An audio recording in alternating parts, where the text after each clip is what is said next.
We are players in multiple infinite games every day of our lives.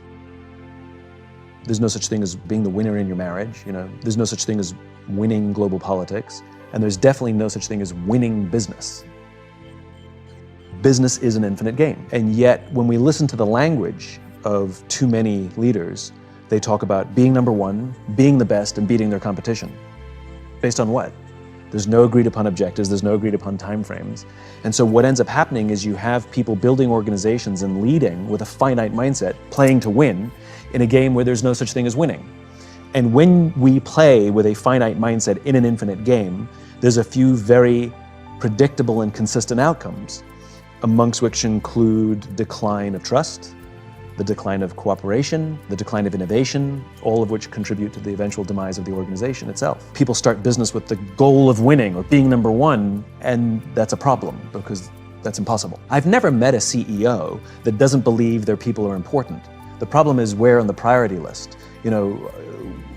Been to any number of presentations where they put their priorities on the wall, number one, growth, number two, shareholder value, number three, our customer, number four, our employees. There it is. See, I do care about our people. And the reality is, as social animals, we want to work for and we're willing to give our blood, sweat, and tears to leaders who understand that the balance of those two essential currencies, the balance of those two things is has to come before resources. Over the course of the 80s and 90s, we've seen systems produced where we're seeing the general population, the middle class, actually be less included in that success.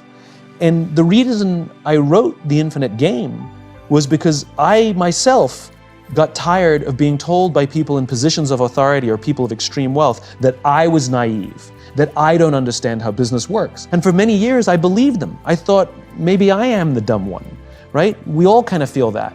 Because they have the power, they have the authority, they have the money, they know more than we do, but we still go to work and feel uncomfortable.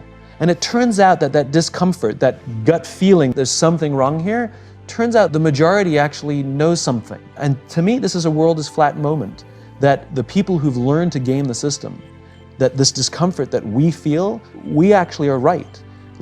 They actually don't understand the game they're in. Business is an infinite game, and when you play with a finite mindset, lots of people suffer, including the companies that they themselves are trying to build. That's the great irony. The great irony is the way you build great companies is with an infinite mindset. The way you build great companies is by prioritizing people before profit. The way you build great companies is will before resources. Both things important, but there has to be this general leaning where we can feel. When we come to work and feel like we're part of something bigger than ourselves, where we feel that our work and our effort is worth more than simply the money we make.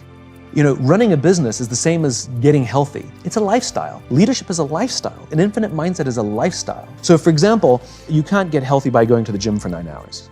It doesn't work. But if you go every single day for 20 minutes, you'll absolutely get into shape, 100%. But I don't know when, and it's different times for different people. And leading is the same thing. You can absolutely have fitness goals. You can absolutely have finite goals within the infinite context of being healthy. But there's a practice that you have to do. You have to get enough sleep. You have to go to the gym. You have to eat well. You have to protect your relationships, because healthy relationships really matter to our health. And you have to do all those things vigilantly. And if you miss your health goal, it's okay. You keep working at it and you will hit it. Business is the same. Who says that you have to meet this goal on this arbitrary date? Now, it helps to drive and it's good to have incentives and we're very goal-oriented species, that's fine. But if we miss the thing, it's fine. We just keep working towards it. They're guidance. They're not absolutes because they're arbitrary dates and arbitrary numbers. And even if you do hit your fitness goal, you don't get to stop working out. You have to keep going for the rest of your life. Well, we're not all Steve Jobs and Bill Gates. We're not all visionaries. We don't have to have a vision, but we do have to find a vision, that we can find someone else's vision. And we are so compelled by it that we want to make it our own. Martin Luther King had a vision. He stood on the steps of the Lincoln Memorial and told us his vision, but his vision became our vision. So I may not have come up with that vision, but I found it, and I'd like to devote time and energy to help advance it, even beyond him. We have to give our people a just cause.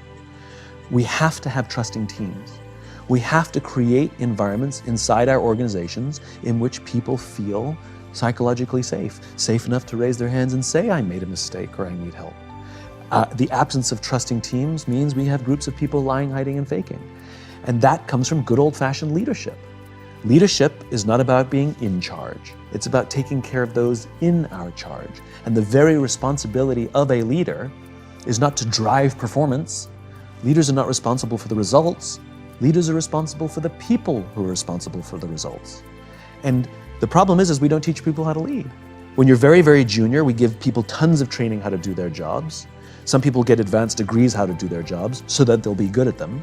And if you're really good at your job, we'll promote you. And eventually you get promoted to a position where you're now responsible for the people who do the job you used to do, and we don't teach you how to do that. So how can we expect people to be good at their jobs if we don't train them how to do it? Like, would you go see a doctor that didn't go to medical school? No. So why would we work for a leader who has no training in being a leader? That's why we get toxicity. It's not because they're bad people, it's because they don't know what they're doing. And they're making it up as they go along. And those lucky times that we get to work for a great leader, well, they were lucky that they probably had a great leader before them, or they learned it somewhere else, or maybe they had a terrible leader and they committed to do the total opposite of everything. The point is, they learned it. Well, we have to teach leadership so that leaders can create environments in which all of us can work to our natural best. That produces trusting teams. What does it mean to be healthy? You're asking me the question, what does it mean to be a great parent? Like, I don't have 5 things to be a great parent. It's a lifestyle. And it comes number 1 with the commitment that I'm responsible for the life of another human being, the growth of another human being. The closest thing to leadership is parenting. You have to be an infinite student of parenting. You know, you want to be a parent, you ask your friends, you ask your own parents, you join groups, you read magazines, you watch talks, whatever it is, you're constantly consuming how to deal with this constantly changing challenge of being a parent. And it's ups and downs and successes and failures, you know, and that's what it is. Leadership is the same. Leaders, great leaders are students of leadership. No matter how achieved they may be, they're still learning. It's a lifestyle. It's the lifestyle of what I need to do to look after people, which includes things like listening, learning how to give and receive feedback, learning how to have effective confrontations, how to discipline when necessary in a way that's constructive, roam the halls, get to know people, learning what it means to ask somebody questions. How do you ask questions? You know, like some people are naturally good at being curious about other human beings, and some people are uncomfortable because they're introverts or whatever, socially awkward, but we can learn. You know, how do you learn to remember people's names? Oh, I'm bad at names. No, you've just decided you're bad at names. We can learn to be good at names so that when we walk down the hall and say, hey, Tom, oh my God, he remembers my name. It's a nice feeling. It's a lifestyle. There are many, many things we have to do and constantly work on to be a great leader, to create that environment. So there's another guy who does what I do. He's extremely well respected. He does extremely good work. I hate him. He's always been very nice to me when I've seen him professionally. I have an irrational hatred of him.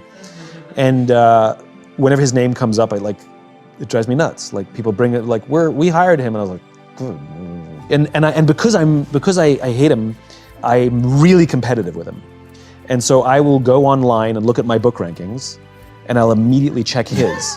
And mind you, I don't look at anybody else's, just his. And if I'm ahead, I've got this like smug feeling, and if he's ahead, I get really pissed off, you know.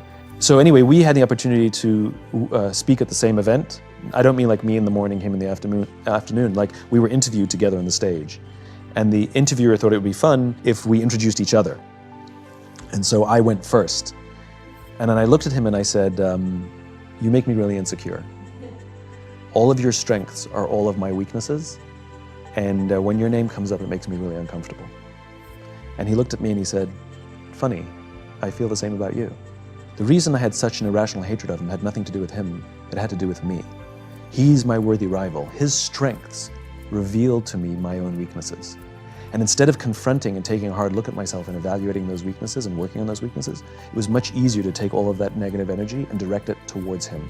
In other words, to be competitive, to want to beat him. It was a very cathartic experience. We've since become very close friends, have worked together. I no longer check his book rankings. And because we share the same cause, we can actually work together. And so what I recognized was so often in business, we have these competitors, sometimes on our own teams, that we want to beat them. We've all had the experience where one of our colleagues got a promotion and we got upset, we got angry. We got angry at somebody else's success. Think about that for a second. Why couldn't we share in the joy? What is it about them that's being revealed in us That's the problem. And so having worthy rivals instead of competitors. Competitors are other players we set out to beat. But the problem with that is there's no finish line. And so if we're obsessed with beating the other company, then at some point, sure, you're ahead in whatever metric you chose. Until when, right? At what expense, at what cost? That's not sustainable. But rather, the other players inside our industry, outside our industry, on our own teams, we can choose our own worthy rivals. Their strengths reveal to us our weaknesses, and by having our weaknesses revealed to us, it means we have the opportunity to grow and improve. And the infinite game, at its core, is basically a game of constant improvement. And so our worthy rivals reveal to us our weaknesses and our opportunities to improve.